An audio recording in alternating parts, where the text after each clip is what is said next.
This is a map of the undersea cables. If you pass the mouse here, you see the name of this cable is Apollo, and the distance is 13,000 kilometers. For example, here, this cable the name is Columbus 2, and the distance is 300,000 kilometers.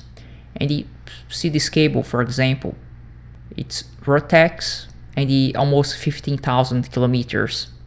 Well, let's learn how to create this map.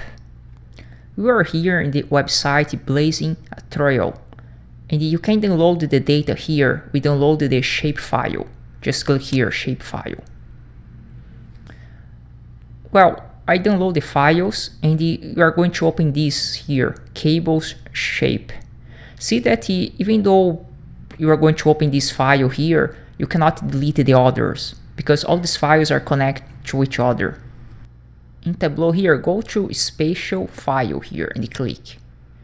Then select the cable shapefile and open.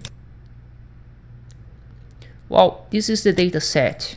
See that you have the name of the cable, have the capacity of the cable, and we have the distance of the cable here, 15,000 kilometers. And in the end, we have the geometry. The geometry is where you have the geographic coordinates. Well, let's drag geometry to marks. We have the cable now. Let's put the name and the distance as well. In distance, let's change for the color.